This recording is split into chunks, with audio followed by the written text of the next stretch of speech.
melihat Irjen Ricky Herbert juga mengundurkan diri dari Yayasan Teknovi itu sendiri, abang melihatnya seperti apa, Bang?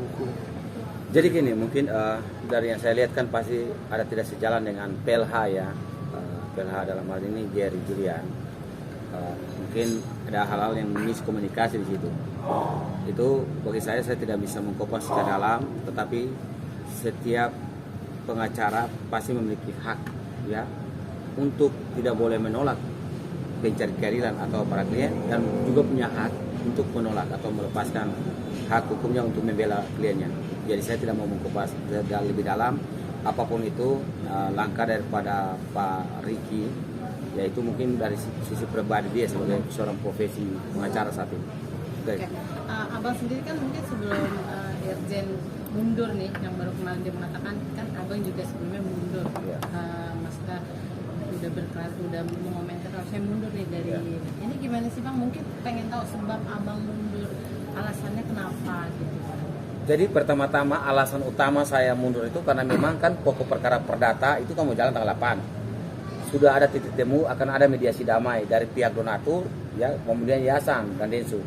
Case-nya kan di situ tuh, dan bahkan Bang PLH ya, dalam hal ini pihak baru itu menyampaikan Bang Jos, kita no komen dulu soal data-data atau kita soal kopasi ya kan, karena mendinginkan suasana. Jadi intinya kalau saya menurut dasar pertama itu memang benar karena padat. Kemudian yang kedua tadi dinonaktifkan untuk bukan dicabut oleh Novi ya. Novi sampai hari ini kan masih baik-baik saja dengan saya. Kemudian bahkan saya pun dari hal pemberi kuasa kan Novi Pratiwi itu. Novi pun secara pribadinya belum pernah menarik kuasanya gitu atau mencabut. Jadi saya cuma menyampaikan pesan bahwa saya nonaktif dalam arti karena perkara saya kan nanti di tanggal 7 dan 8 ke atas ini kan padat. Tanggal 7 di Bandung, setelah Bandung balik ke Surabaya persiapan sidang, kemudian dari Surabaya kita ke Sumatera Utara. Jadi memang saya padat. Intinya apapun itu saya tidak meninggalkan karena ada kesalahan Novi Pratiwi, tidak ada. Tetapi saya meninggalkan dalam arti tidak ikut dalam hal mekanisme mediasi damai yang hari ini kan sudah kearahkan ke NTT itu karena memang case-nya udah selesai bagi saya. Mau dan tidak mau ya, karena kita udah tidak lagi bersuara tentang yayasan, ya saya harus mundur untuk fokus ke kasus saya. Tapi untuk menyatakan bahwa mundur karena ada kesalahan yayasan sama sekali tidak ada, atau karena ada kebencian atau apa, tidak ada. Intinya saya mundur karena padat memang di bulan Januari ini gitu. Oke. Tapi Bang ini kan dengan mundurnya Abang, beberapa lawyernya Novi kan selalu bersamaan masih dalam kasus bergulir donasi ini kan. Sebelumnya mungkin ada Bang Brian ya kan yang sempat viral juga. Terus selalu dengan Abang menemani dan setelah itu juga mundur sampai pada akhirnya Irjen Paul juga mundur juga nih setelah Abang. Ini gimana sih Bang melihat polemik seperti ini? Jadi kan banyak argumentasi dari netizen. Ada apa nih dengan Novi? Oke, kita bedah dulu nih kan. Pertama kan Bang Brian mundur karena mediasi perdamaian kedua kan gagal tuh, karena memang tidak menghadirkan para pihak. Mau dan tidak mau kan Novi Pratiwi all out ya kan, menyatakan keluar. Kemudian dari itu Bang Brian menyatakan sikap mundur. Kemudian yang lain kan mundur karena mungkin miskomunikasi ya kan dengan Bang Brian saat itu. Nah kembali ke kita yang terakhir ini mundur karena memang kalau saya menilai bahwa kan udah selesai tuh.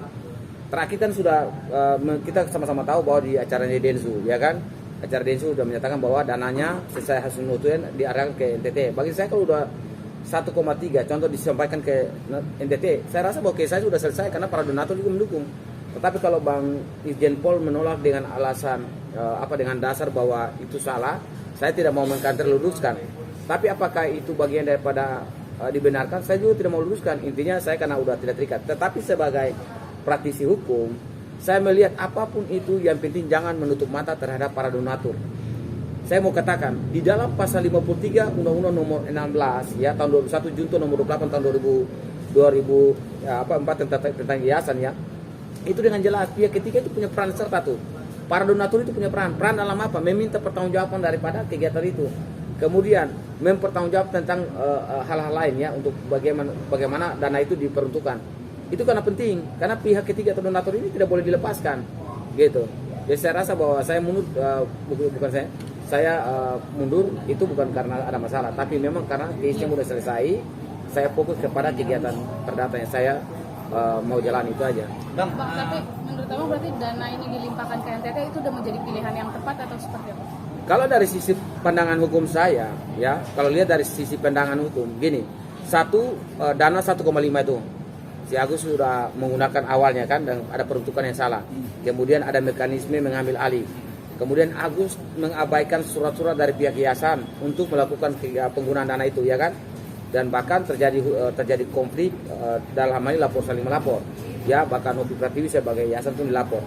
Nah, bagaimana persoalan ini? Apakah dibenarkan atau tidak? Saya hanya menyampaikan bahwa ini kan pokok perkara perdata sudah jalan. Yang menentukan harinya ada di pihak donatur.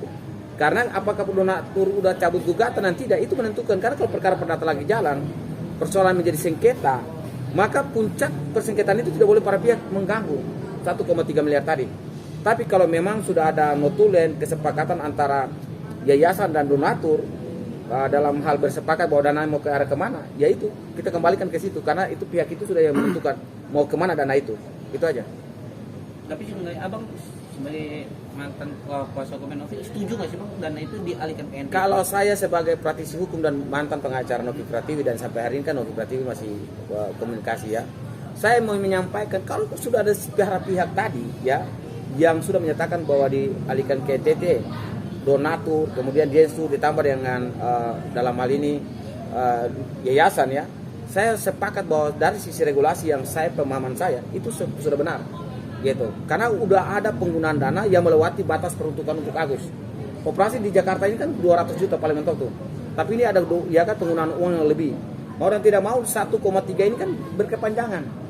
Yang penting perkara perdatanya dicabut dengan hasil bersama tadi, dan dengan informasi kan akan dicabut tuh, tapi kabarnya kan hari ini tidak, tunggu dari dari yayasan dan Densu balik, dan itu menjadi laporan, kemudian mereka mencabut karena itu pelaksanaan yang mereka harus cek dulu bahwa penggunaannya udah tepat sasaran kepada peruntukan kegiatan lain atau tidak gitu. Berarti yang dikatakan Densu itu benar ya, nanti kita ada laporan yang akan diberikan ke Kemensos tentang pendanaan yang ke NPT. Benar. Ini. Jadi gini, saya mau menyampaikan peran serta Kemensos itu apa? Itu bukan pengawasan. Masyarakat pun mengawas tuh dalam pasal 23 ya kan. Permen 98 tahun 2021. Benar, harus lapor, tapi jangan lapor ke sana juga, lapor ke donatur juga, dan dalam hal ini yayasan ya. Mereka harus transparansi dengan kegiatan di sana. Karena dana yang tadi 1,3 yang masih bersengketa ini, dalam hal ini ada laporan polisi pemerasan, ya kan, perampasan, kemudian gugatan perdata, ini yang menjadi suatu persoalan. Jadi kalau mereka balik lapor, lalu para donatur sudah cabut gugatan, ya kita akan lihat terang ya kasus ini ke depan nantinya. Tapi Om mendengar info terakhir, benar nggak sih Novi Pratiwi sendiri sudah mengundurkan diri dari yayasan? Jadi bukan memundurkan diri, kan dia pemilik yayasannya, badan hukum itu dia ketuanya. Itu dalam arti kayak macam dia lagi istirahat, rehat ya, cuti untuk kegiatan-kegiatan pelaksanaan kan pasti dilakukan oleh PLH.